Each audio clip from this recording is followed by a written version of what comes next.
Start agad tayo sa chipset. Helio G100 ang nandito. Based sa research ko, ito ang performance score. So ganyan maglalaro ang score, more or less.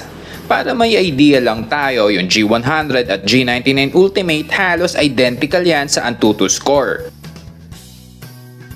Number 2 screen, 6.78-inch na Full HD Plus na AMOLED display at 120Hz din para sa refresh rate. Green flag yan, mas mabilis ang hertz, mas mabilis ang response ng screen.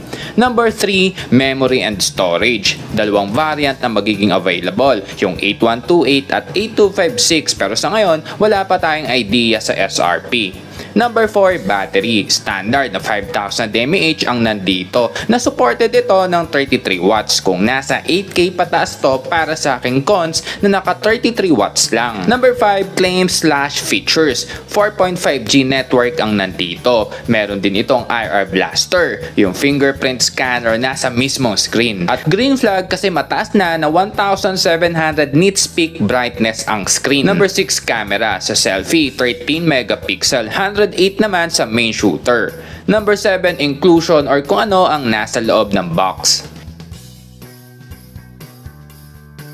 Dito na tayo sa last part, itong conclusion. Based sa specs, lumalabas mid-range ang category nitong Spark 30 Pro na Transformer Edition. Tingin ko ang edge nitong Spark 30 Pro kumpara sa ibang mid-range ay kung fan ka ng Transformer. Good looking na may aesthetics. Bukod dyan, tingin ko na baka pan din naman ng specs, di puro forma lang kasi nga naka-AMOLED display na full resolution. Not bad na G100 chipset at naka 108 megapixel din. Pero habang di pa natin hawak ang unit, medyo 50-50 pa rin tayo. Kasi sa actual natin magagawa yung actual test. At factor din syempre yung presyo versus specs kung sulit ba or hindi. Pero pag ito ay maglaro sa 8K to 9K sa akin, yes pwede. Pero pag 10K pataas, pag-iisipan ko muna. Syempre sa 10K pataas kasi mataas na chipset ang mabibili mo sa ibang model ng Tecno. So yun lang guys, hanggang sa mga susunod na sneak peek. Ako si Kuya Gizmo, a peace.